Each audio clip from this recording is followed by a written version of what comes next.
हम एलओसी पर मौजूद थे और किस तरीके से यहाँ पर सेना के जो जवान हैं वो यहाँ पर किस तरीके से फायरिंग कर रहे हैं। जम्मू संभाग में जल्द होगा आतंकियों का सफाया।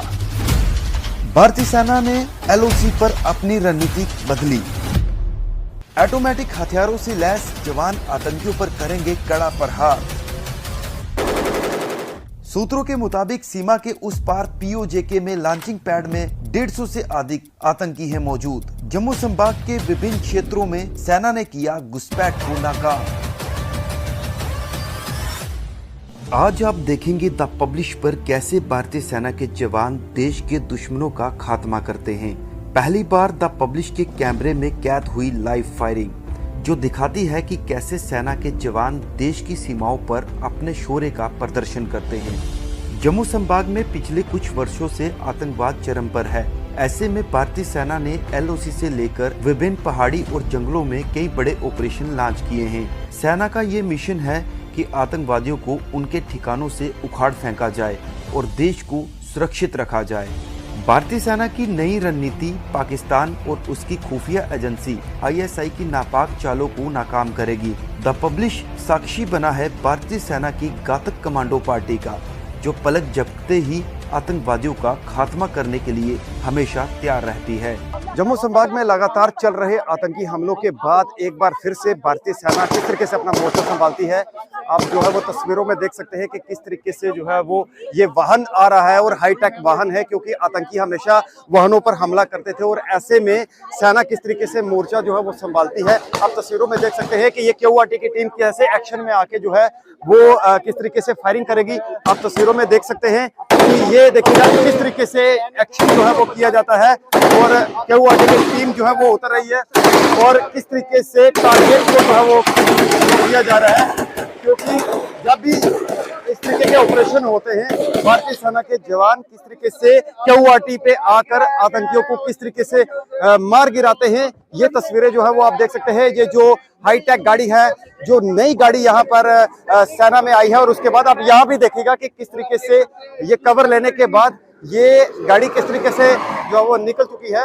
और अब आप देखिएगा कि यहाँ पर ये जवान जो है वो पूरी तरीके से तैनात है और इधर आप देखिए किस तरीके से क्यूआरटी के ऊपर चढ़ के और किस तरीके से ये गाड़ी पर चढ़ने के बाद जो है वो अब ये वाहन निकलेगा। इन्होंने अपना टारगेट जो है उसे अचीव करने के बाद किस तरीके से हाईटेक संभाग के अंदर आतंकवादी घटनाएं जो है वो बढ़ रही हैं। ऐसे में सेना आतंकियों का खात्मा किस तरीके से करती है वो सेना के जवानों ने यहाँ पर बताया। सूत्रों के मुताबिक सीमा के उस पार यानी पीओके में 27 ऐसे लॉन्चिंग पैड मौजूद हैं, जिनमें 150 से अधिक आतंकी घुसपैठ की फिराक में बैठे हैं। इनमें से ज्यादातर आतंकी जैश, लश्कर और हिजबुल के हैं और उनके पहनावे की तस्वीरें कुछ दिन पहले सामने आई थी, जो सलवार कमीज में देखे गए हैं। अंतर्राष्ट्रीय सीमा से लेकर नियंत्रण रेखा तक बीएसएफ और सेना ने चौकसी को बढ़ा दिया है और हाई अलर्ट जारी किया गया है। कई बार आतंकियों ने घुसपैठ का प्रयास किया, लेकिन सुरक्षा बलों ने उन्हें नाकाम कर दिया। इस समय हम भारतीय सेना के सर्विलेंस रूम में मौजूद हैं, जो कि एलओसी पर स्थित है।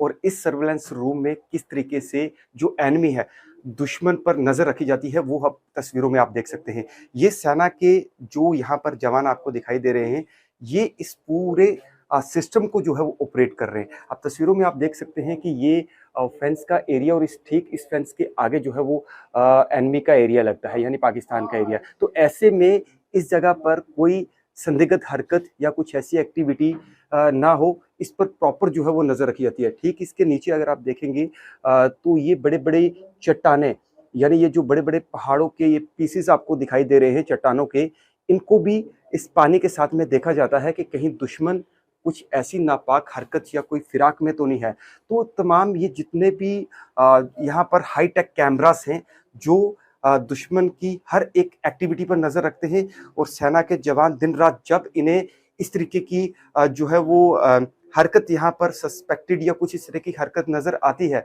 तो ये तुरंत अपने अधिकारियों को जो है वो कन्वे करते हैं, इतला करते हैं। उसके बाद तुरंत यहाँ पर जो सिस्टम से उस चीज पर एक्शन लिया जाता है। भारतीय सेना का सर्वेलेंस रूम और साथ में इस फेंस के आसपास में जो लगे हुए हाईटेक कैमरास हैं, और इन कैमरास के जरिए जो है वो दुश्मन पर नजर रखी जाती है। 360 कैमरा है, ये आप देख सकते हैं कि ये फेंसिंग का एरिया जो है वो पूरी तरीके से दिखाई दे रहा है और ऐसे में साफ तौर पर यहाँ पर चिड़ी भी जो है वो पर नहीं मार सकती। ये साफ तौर पर आप देख सकते हैं और ये जूम करके भी कि यहाँ पर ये अगर दुश्मन देश या उसकी कोई भी इस तरीके की हरकत इस इलाके में देखी जाएगी, उसे तुरंत जो है वो मार गिराया जाएगा। तो ये सेना के काफ़ी हाई टेक सिस्टम्स, क्योंकि सर्विलेंस रूम में और भी कई चीज़ें हैं जो सुरक्षा कारणों के चलते हम नहीं बता सकते, लेकिन इतना ज़रूर बताएंगे कि भारतीय सेना दुश्मन पर जहां एक सतर्कता से जो नज़र रखती है, ठीक जो तीसरी आंख है उससे भी दुश्मन पर नजर रखी जाती है। आतंकवादियों के खात्मे के लिए सेना के जवान जंगलों में ऑपरेशन चलाते हैं। इन जंगलों में सबसे अधिक खतरा हाइड आउट से होता है, जहां बड़ी चट्टानें आतंकियों के लिए मददगार साबित होती हैं। लेकिन सेना के जवान अपने एडवांस हथियारों की मदद से इन हाइड आउट्स को तबाह कर देते हैं। पर अक्सर जो इंटेलिजेंस इनपुट्स हैं या जो जानकारियां निकल कर सामने आई है कि विदेशी आतंकवादी इन्हीं रूट्स का मतलब इसी इलाके से प्रयास करते हैं घुसपैठ करने की, लेकिन उनकी हर एक नापाक कोशिश को सुरक्षा बल यानी जो सेना के जवान यहाँ तैनात हैं वो कभी कामयाब नहीं होने देते। जो इस समय रिपोर्ट्स निकल कर आ रही हैं, उन रिपोर्ट्स के मुताबिक सीमा के उस पार लगभग 27 लॉन्चिंग पैड हैं जहां पर हिजबुल और उसके बाद जैश के आतंकी घुसपैठ करने की फिराक में है, जबकि 150 का फिगर जो है वो बताया जा रहा है। और इसके साथ पहले सर्विलांस में कई ऐसे भी चीजें निकलकर सामने आई हैं कि जो आतंकवादी सीमा के उस पार बैठे हुए हैं वो सलवार कमीज और साथ में इस तरीके के जो ड्रोन्स लेकर घुसपैठ का प्रयास लगातार कर रहे हैं। सेना के जवान इस पूरे इलाके की डोमिनेशन किस तरीके से कर रहे हैं, किस तरीके से यहाँ पर सक्रिय हैं, फेंस के साथ का एरिया है। और अगर मैं ऊपर आपको बताऊं तो वो आप ड्रोन भी देख सकते हैं, इस ड्रोन की मदद से सीमा पर नजर रखी जा रही है और आतंकवादियों को जो उनके नापाक मंसूबे हैं, क्योंकि पाकिस्तानी सेना और आईएसआई का नियंत्रण प्रयास रहता है कि आतंकवादियों की घुसपैठ जो है वो करवाई जाए और उन्हें सीमा पार भेजा जाए, लेकिन आतंकवादियों और आईएसआई की हर एक नापाक कोशिश को सुरक्षा बल यानी जो भारतीय सेना के जवान हैं यहाँ पर वो कभी कामयाब नहीं।